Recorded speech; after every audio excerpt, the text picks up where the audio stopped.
नमस्कार साथियों, स्वागत है आप सभी का हमारे YouTube चैनल टारगेट जी के अपडेट्स पर। हम लोग ज्योग्राफी विषय का अध्ययन कर रहे हैं और ज्योग्राफी विषय में आज हम लोग कल हमने भारत के भू आकृतिक प्रदेशों के बारे में पढ़ लिया था। आज उसी यात्रा को हम आगे बढ़ाएंगे। तो कल हमने ट्रांस हिमालय के बारे में बता दिया था आपको कि वो पामीर ग्रंथि का भाग था और भारत का सबसे उत्तरी पर्वत था जो हिमालय के भी उत्तर में है। और ये संरचना हिमालय से काफ़ी पहले बनी हुई थी ना। हिमालय तो बाद में बना, इसका निर्माण ट्रांस हिमालय का निर्माण सबसे काफ़ी पहले हो गया था और उसकी 3 पर्वत श्रेणियां बताई थी, काराकोरम, लद्दाख एवं जास्कर, है ना। और उसके बाद में आज हम लोग हिमालय के बारे में पढ़ेंगे, हिमालय पर्वत श्रृंखला के बारे में पढ़ेंगे। हमने बताया था इसको पर्वत श्रृंखला क्यों कहते हैं, क्योंकि ये 3 श्रृंखलाओं में है। इसका निर्माण 3 अलग अलग श्रृंखलाओं में हुआ। देखिए, ये सबसे ऊपर है, जो सबसे उत्तर में महान हिमालय है ना, इसको बृहद हिमालय कहते हैं, इसको हिमाद्री भी कहते हैं। उसके बाद में जो दूसरी संरचना है ये लघु हिमालय है और तीसरी संरचना इसके बाद में इस जो सबसे दक्षिण में वो शिवालिक है। तो सबसे पहले हम लोग महान हिमालय के बारे में पढ़ेंगे, है ना। किसके बारे में, आइए जानते हैं। हम लोग महान हिमालय के बारे में पढ़ेंगे सबसे पहले। ये सबसे उत्तर में है महान, या फिर इसको बृहद हिमालय कहते हैं ना।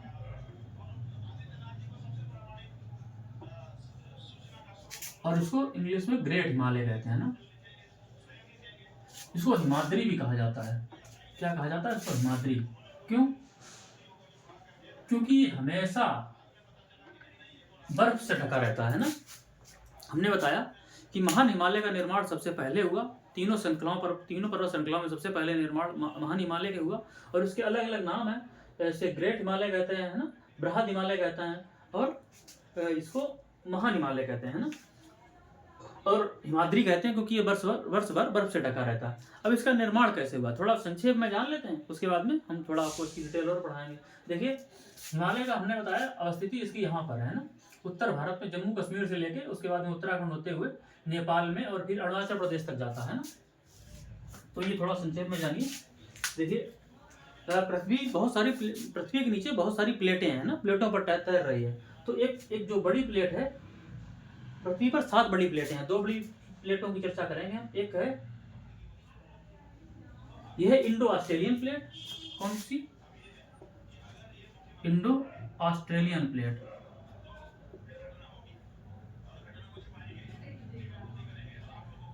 और ऊपर वाली यूरेशियन प्लेट। तो संक्षेप में थोड़ा बताएंगे, ठीक है। यह है यूरेशियन प्लेट और बीच में देखिए एक बड़ी जलराशि थी। यहाँ की बात कर रहे हैं, इस जगह की, है ना। जो ये वाली प्लेट है हमने ये वाली बनाई है और इस वाले हिस्से को, नीचे वाले को, ये जहाँ से हिस्सा ऊपर वाले में जुड़ा हुआ है, इसके नीचे गोंडवाना लैंड का भाग था और ऊपर ये यूरेशियन प्लेट का भाग है ना।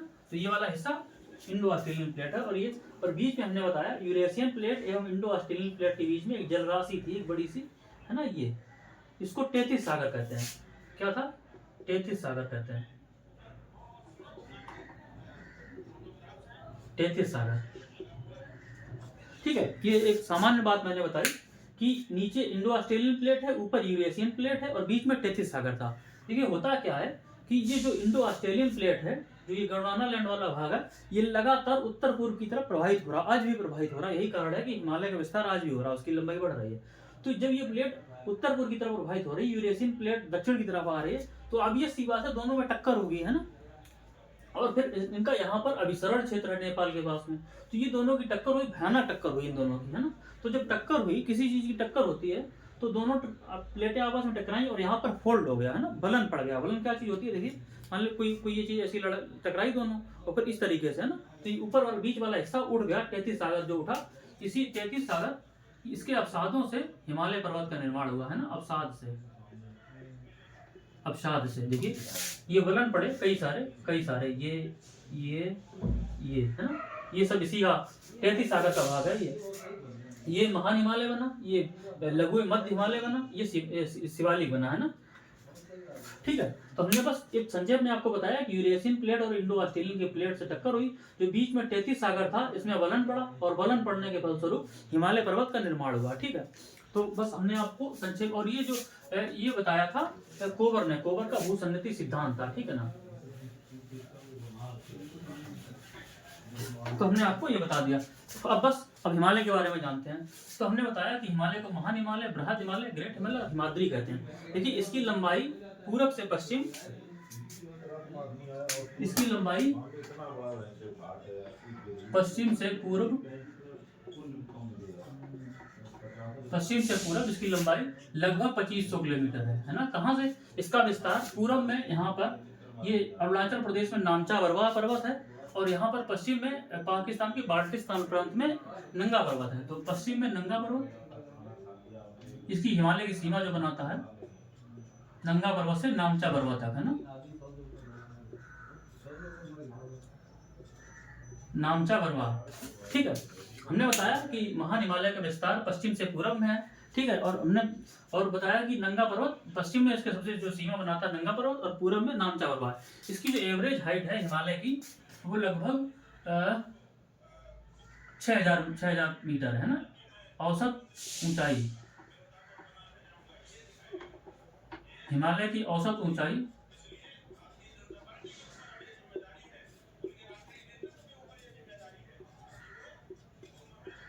6000 मीटर है। ठीक है, यही हम बता रहे थे कि हिमालय पश्चिम से पूर्व में फैला हुआ है, और पश्चिम से पूर्व जो विस्तार है इसका लगभग 2500 किलोमीटर है ना, 2500 किलोमीटर है। और ये जिसका जो पश्चिमी सीमा नंगा पर्वत है, और पूर्वी जो सीमा है नामचा पर्वत जो अरुणाचल प्रदेश में स्थित है, इसकी औसत ऊंचाई 6000 मीटर है। और ये पूर्व में कम चौड़ा है, इसकी पूर्व में चौड़ाई लगभग 150 किलोमीटर है, और पश्चिम में चौड़ाई इसकी 400 किलोमीटर के आसपास है। देखिए ऐसा क्यों है? हमने बताया इधर इसका जो पश्चिमी सिरा है, पश्चिम की तरफ हिमालय कम चौड़ा है, और पूर्व में हिमालय अधिक चौड़ा है। इसका रीजन ये है कि जब हिमालय दोनों प्लेटें आपस में टकराई थी, ये वाली ये है ना, यूरेशियन प्लेट और इंडो ऑस्ट्रेलियन प्लेट, तो जो इधर वाला हिस्सा है इधर दबाव ज्यादा पड़ा, पूरब में दबाव ज्यादा पड़ा यहाँ पे ये, और ये वाला दबाव कम पड़ा। तो इधर दबाव पड़ने से इधर चौड़ाई कम हो गई है ना, ऊंचाई ज्यादा हो गई। तो इसके यही रीजन है इसका कि पूरब में चौड़ाई कम है, लेकिन जो विश्व की सर्वाधिक ऊंची चोटियां हैं वो पूरब दिशा में ही बनी है। जैसे देखिए ये कंचनजंगा है, ये उसके बाद में ये मकालू है, एवरेस्ट है, मंसालू है, और धौलागिरी, अन्नपूर्णा। ठीक है, हमने आपको हिमालय की 6 चोटियां बताई जो नेपाल में स्थित हैं। देखिए सबसे पहले जो बताई हमने आपको कंचनजंगा बताई। कंचनजंगा इसकी की लंबाई कितनी है? कंचनजंगा है, कंचनजंगा, ये मकालू, एवरेस्ट, मंसालू, धौलागिरी और अन्नपूर्णा। ठीक है, कंचनजंगा जो है भारत तथा नेपाल के बॉर्डर पर स्थित है। भारत कहाँ पे? देखिए ये सिक्किम है, सिक्किम है ना, ये सिक्किम है ना, सिक्किम और नेपाल के बॉर्डर पर स्थित है कंचनजंगा। ये सीक्वेंस हमने इसलिए बताया कि आप ताकि याद रखें कि कभी कभी सीक्वेंस पूछ लेता है कि पश्चिम से पूर्व या पूर्व से पश्चिम सीक्वेंस लगाइए। ठीक है, ये आपने लिख लिया होगा, हम एक बार सीक्वेंस लिख देते हैं। देखिए हमने बताया कि इधर सबसे ज्यादा पूरब में जो ऊंची ऊंची चोटियों बनने का रीजन बताया, तो इधर दबाव ज्यादा है। जो सबसे पूर्वी चोटी जो है वो कंचनजंगा है, कंचनजंगा। उसके बाद मकालू, फिर एवरेस्ट, मंसालू। इधर 2 इंपॉर्टेंट नहीं है, ये अन्नपूर्णा और धौलागिरी, लेकिन फिर भी याद रखिए अन्नपूर्णा धौलागिरी उसके बाद हमने यहाँ पे दर्शा दिया। जो कंचनजंगा की ऊंचाई है वो 8598 किलोमीटर है ना, और एवरेस्ट की 8848 किलोमीटर है। ये हम बताए दे रहे हैं इसलिए थोड़ी जो इंपॉर्टेंट है उनकी ऊंचाई बताए दे रहे हैं। उसके बाद देखिए उत्तराखंड में यहाँ पर कामेर पर्वत है, और नंदा देवी है, बंदरपुर श्रेणी है, केदारनाथ पर्वत है, कई सारी श्रेणियां आपकी उत्तराखंड में जो पूर्ण रूप से भारत में स्थित है। ये सब महान हिमालय का हिस्सा है। हमने क्या बताया कि ये वाली जो पर्वत चोटियां हैं, कंचनजंगा, मकालू, एवरेस्ट, मंसालू, अन्नपूर्णा, धौलागिरी, कंचनजंगा छोड़ के सारी की सारी चोटियां नेपाल और तिब्बत के बॉर्डर पर स्थित है ना। आपसे पूछा जाए ये एवरेस्ट कहाँ स्थित है? ये नेपाल, तिब्बत और नेपाल के बॉर्डर पर स्थित है ना, माउंट एवरेस्ट। तो अब हमने बताया कि इनका अगर आपसे पूछा जाए कि पूरब से पश्चिम विस्तार बताइए, है ना, तो आप बता देंगे ये वाला इधर पूरब है, इधर पश्चिम है, तो कंचनजंगा, मकालू, एवरेस्ट, मंसालू। ठीक है, अब आप जानिए कि विश्व की सर्वश्रेष्ठ ऊंची चोटियां कौन सी हैं, है ना, विश्व की सर्वश्रेष्ठ ऊंची चोटियां। तो आपसे पूछा जाए कि भारत की सर्वोच्च चोटी भारत की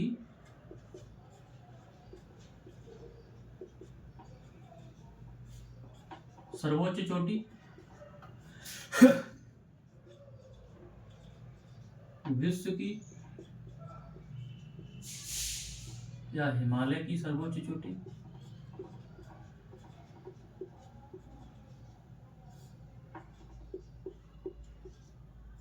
ठीक है, भारत में स्थित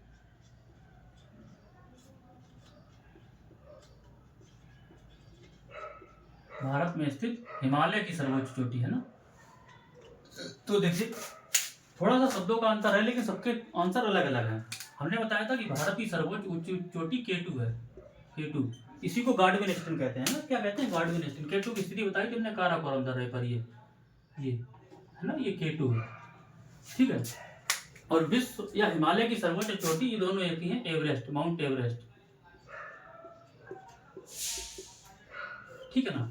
ये देखिए एवरेस्ट की स्थिति ये है नेपाल एवं तिब्बत बॉर्डर पर। आपसे पूछा जाए कि माउंट एवरेस्ट कहाँ स्थित है, आप बताएंगे नेपाल एवं तिब्बत के बॉर्डर पर। और आपसे पूछा जाए कि विश्व की सबसे ऊंची चोटी कौन सी है, तो विश्व की सबसे ऊंची चोटी एवरेस्ट है ना, क्योंकि उसकी लंबाई 8848, इससे ज्यादा ऊंची दुनिया में पूरे विश्व में कोई चोटी नहीं है।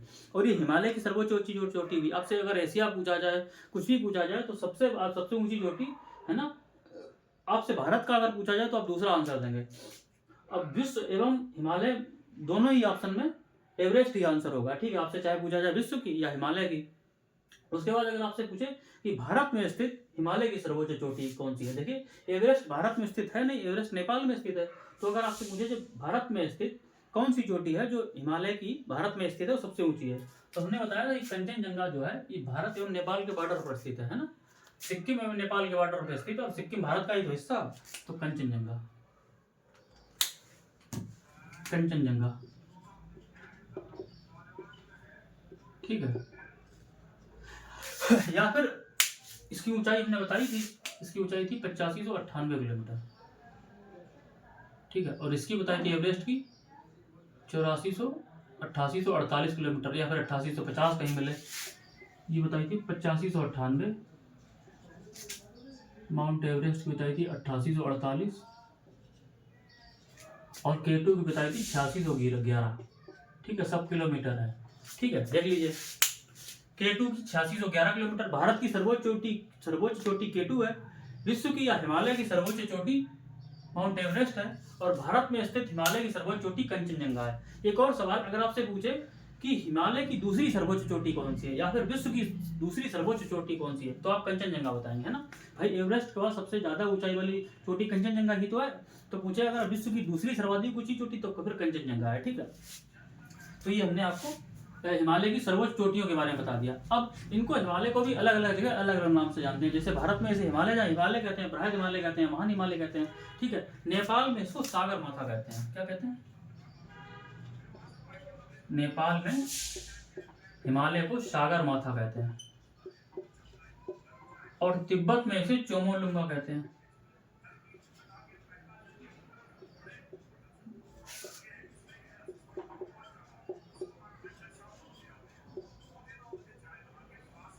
तिब्बत में इसे चोमोलुंगा कहते हैं। देखिए हमने बताया कि जो महान हिमालय है या फिर बृहद हिमालय है, भारत में इसको हिमाद्री भी कहते हैं क्योंकि हमेशा बर्फ से ढका रहता है, और नेपाल में हिमालय को सागर माथा कहते हैं, तिब्बत में इसे चोमोलुंगा कहते हैं। ठीक है, तो ये हिमालय हो गया। उसके बाद एक चीज और जानिए, हमने ये बताया था जो ट्रांस हिमालय था, ट्रांस हिमालय हमने कहा था कि कामी ग्रंथि का भाग है जो कि यूरेशियन प्लेट का हिस्सा था, और ये जो है ये तेथिस सागर और ये गोंडवाना लैंड का हिस्सा था। तो ट्रांस हिमालय एवं हिमालय को एक संरचना बीच में अलग करती है, उस संरचना का नाम आपसे पूछा जाता है। ठीक है ना, तो वो आप नाम भी जान लीजिए। देखिए ये वाली जो संरचना है इसको ITCZ कहते हैं, ITSZ है ना, इंडस सांको सतह जोन। क्या कहते हैं? जो हिमालय और ट्रांस हिमालय के बीच की जो संरचना है उसको ITSZ कहते हैं, इंडस सांको सचर जोन। ठीक है, इसको अब हटा रहा है। उसके बाद में हम पढ़ेंगे लघु हिमालय या फिर मध्य हिमालय। क्या बताया हमने? लघु एवं मध्य हिमालय।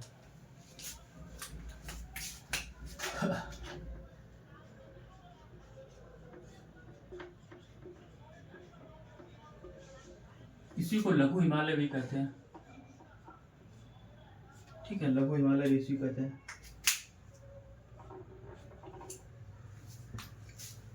इसको हटा देते हैं। सॉरी, एक चीज पहले उसमें और जोड़ लीजिए, हमने नहीं बताया। अगर आपसे पूछा जाए कि भारत में स्थित, पूर्ण रूप से भारत में स्थित हिमालय की सर्वोच्च चोटी कौन सी है, एक चीज लिख दीजिए उसमें, हिमालय में पूर्ण रूप से, बस 2 सेकंड लगेगा, पूर्ण रूप से भारत में स्थित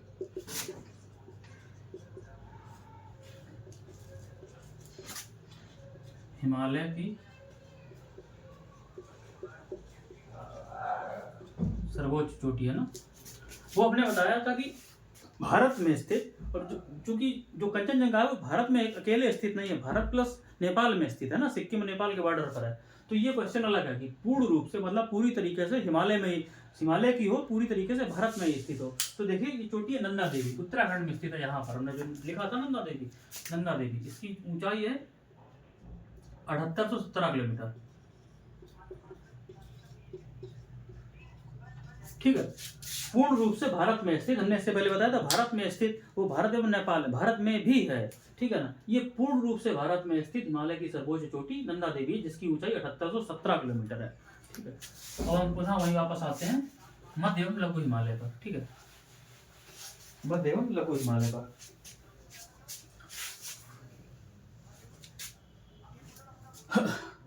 तो हम पुनः मध्य एवं लघु हिमालय पर लौटते हैं।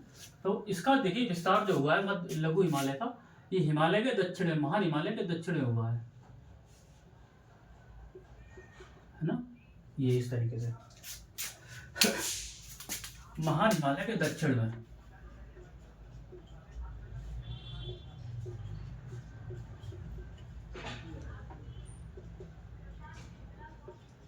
ठीक है, इसकी स्थिति महान दक्षिण में, महान के दक्षिण में। हमने एक चीज और बताई थी कि जो ट्रांस हिमालय और महान हिमालय को जो संरचना अलग करती है उसको कहते हैं इंडस सांगपो सचर जोन, यानी कि ITSZ। और देखिए इसी तरीके से महान हिमालय, ये महान हिमालय है ना, और ये वाला आपका मध्य हिमालय, इसी को लघु कहते हैं ना। अब महान एवं मध्य को भी एक संरचना अलग करती है, देखिए यहां से, इसको कहते हैं MCT, मेन सेंट्रल थ्रस्ट है ना, मेन सेंट्रल थ्रस्ट। जैसे ये ITSZ Indus Tsangpo suture zone, इसी तरीके से महान एवं लघु हिमालय को एक संरचना अलग करती है, जिसको कहते हैं मेन सेंट्रल थ्रस्ट। ठीक है, अब हमने बता दिया कि महान हिमालय के दक्षिण में मध्य हिमालय। ठीक है, अब देखिए इसका निर्माण महान हिमालय के बाद हुआ। अब महान हिमालय एवं लघु हिमालय के मध्य में घाटियां पाई जाती है ना, जैसे एक ये पर्वत है और एक ये पर्वत है ना, जैसे एक ये पर्वत है, एक ये पर्वत है, तो इसके बीच में भाई दोनों तरफ ढाल होगा, घाटी पाई जाएगी ना, तो बहुत सारी घाटियां पाई जाती है ना। महान एवं लघु हिमालय के बीच में बहुत सारी घाटियां पाई जाती हैं। इन घाटियों को जम्मू कश्मीर में देखिए, कश्मीर घाटी है, उसके बाद में कुल्लू घाटी है, कांगड़ा घाटी है, यहाँ नेपाल में काठमांडू घाटी है, ऐसी बहुत सारी घाटियां पाई जाती हैं। तो महान एवं मध्य के बीच घाटियां पाई जाती हैं, है ना।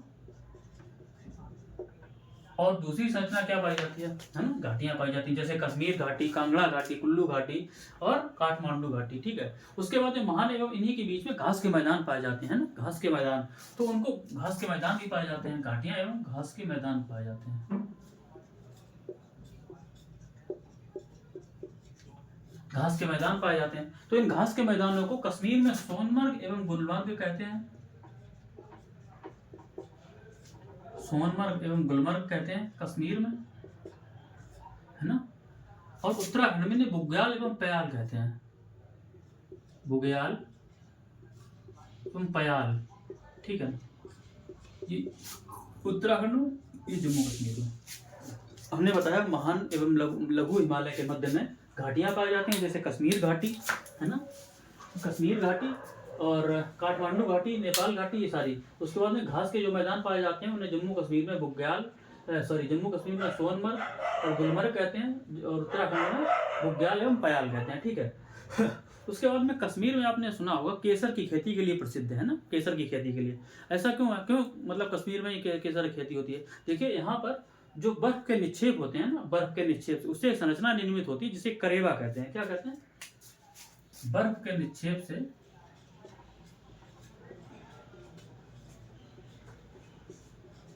एक संरचना निर्मित होती है जिसे करेवा कहते हैं, करेवा, है ना। और ये करेवा जो है केसर की खेती के लिए उपयुक्त होती है ना। ये भाई पूरा बर्फीला क्षेत्र है तो बर्फ के निक्षेप से करेवा निर्मित होती है और करेवा केसर की खेती के लिए उपयुक्त जगह है, ठीक है। तो इसीलिए यहाँ पर करेवा ये केसर की खेती होती है, ठीक है। अब हमने जैसे बताया था कि हिमालय को अलग अलग जगह अलग अलग नाम दिया गया, तिब्बत में चोमोलंगा, नेपाल में सागरमाथा। अब ऐसे ही मध्य हिमालय को अलग अलग जगह पे अलग अलग नाम दिया गया। जैसे जम्मू कश्मीर में इसे क्या कहते हैं? जम्मू कश्मीर में, हिमाचल प्रदेश में, है ना, उत्तराखंड में या यूटी या यूके लिख देते हैं। उसके बाद नेपाल में इसको अलग अलग नाम दिया गया है, ठीक है। देखिए मध्य हिमालय को जम्मू कश्मीर में पीर पंजाल कहते हैं। क्या कहते हैं? पीर पंजाल कहते हैं। हिमाचल प्रदेश में इसे धौलाधर कहते हैं। उत्तराखंड में नाग टिब्बा कहते हैं, है ना। और नेपाल में महाभारत कहते हैं, महाभारत श्रेणी, ठीक है। हमने बताया कि ये महाहिमालय के दक्षिण में मध्य हिमालय, मध्य हिमालय को जम्मू कश्मीर में पीर पंजाल कहते हैं ना। ये वाली जो पर्वत श्रेणी है ये पीर पंजाल है। उसके बाद ये हिमाचल प्रदेश वाला हिस्सा यहाँ पर इसको धौलाधर कहते हैं। और ये इसमें नाग टिब्बा उत्तराखंड वाला हिस्सा है, इसको नाग टिब्बा यहाँ पर कहा जाता है उत्तराखंड में, या फिर मसूरी श्रेणी भी कहा जाता है। जो नेपाल में है, नेपाल में इसको महाभारत कहते हैं, किसको? मध्य हिमालय को, ठीक है। तो ये आपका मध्य हिमालय होगा। अब जो अंतिम संरचना है वो है शिवालिक, है ना, ठीक है। ये कंप्लीट हो गया, जो है ये कंप्लीट हो गया। जो अंतिम संरचना है वो शिवालिक है ना, इस तरीके से। इसके भी उत्तर में इस तरीके से। तो शिवालिक या बाह्य हिमालय, शिवालिक इसी को बाह्य हिमालय कहते हैं, क्योंकि ये सबसे बाद में बनी है ना बाह्य हिमालय। देखिए सबसे बाहर है ना, ये आंतरिक है महान हिमालय, ये मध्य हिमालय, ये बाह्य हिमालय। तो इसे शिवालिक श्रेणी कहते हैं या फिर बाह्य हिमालय कहते हैं। इसका निर्माण सबसे बाद में हुआ है। ये इसके साथ इसका जो बनने की प्रक्रिया है, इसमें वलन तो एक प्रक्रिया है ही, वलन के साथ साथ इसमें नदियां भी मतलब इसको बनाने में इनकी महत्वपूर्ण भूमिका। कैसे? जो हिमालयी नदियां हैं, जैसे सतलज है, गंगा है, यमुना, इन सबसे जो निक्षेप लाई हैं, इनके निक्षेपों से शिवालिक का निर्माण हुआ है। तो जो प्लेट टेक्टोनिक थ्योरी है, प्लेट विवर्तनी के साथ साथ इसमें नदियों के निक्षेपों का भी योगदान है शिवालिक के बनाने में। और ये सबसे नवीनतम संरचना है ना, सबसे बाद में हिमालय की जो सबसे नवीनतम संरचना है वो शिवालिक की है। अब इसका जो निर्माण हुआ कहाँ पे हुआ? मध्य हिमालय के दक्षिण में, है ना, मध्य हिमालय के दक्षिण में।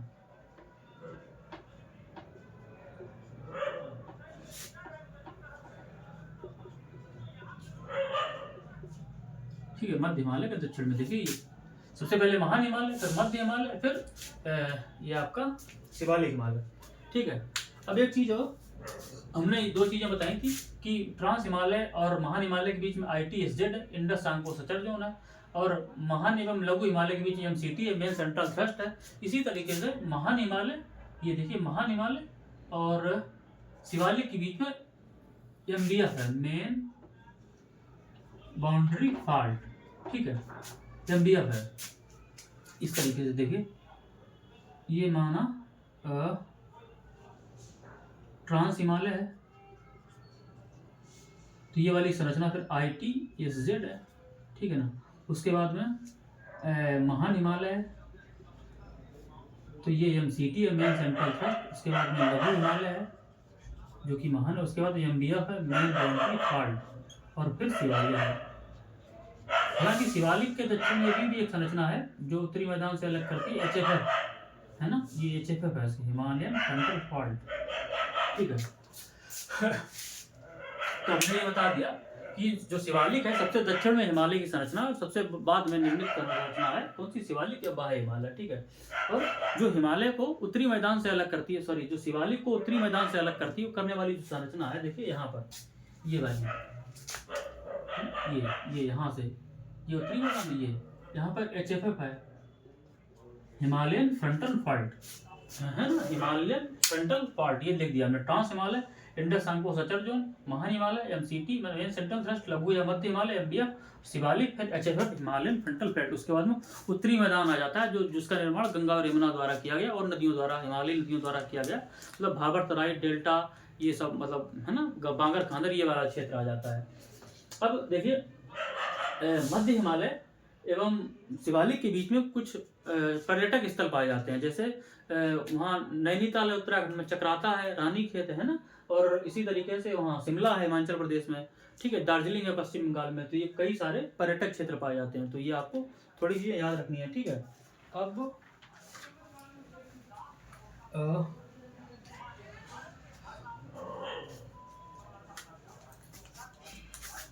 ठीक है, अब थोड़ा उत्तर पूर्वी हिमालय को और देख लेते हैं। उत्तर पूर्वी हिमालय,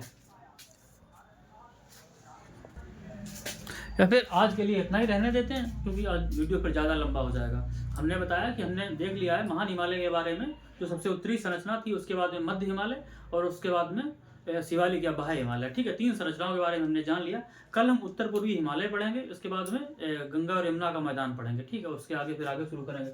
ये चीज़ें कुछ इंपॉर्टेंट चीज़ें जो आपको याद रखनी है, बहुत इंपॉर्टेंट है।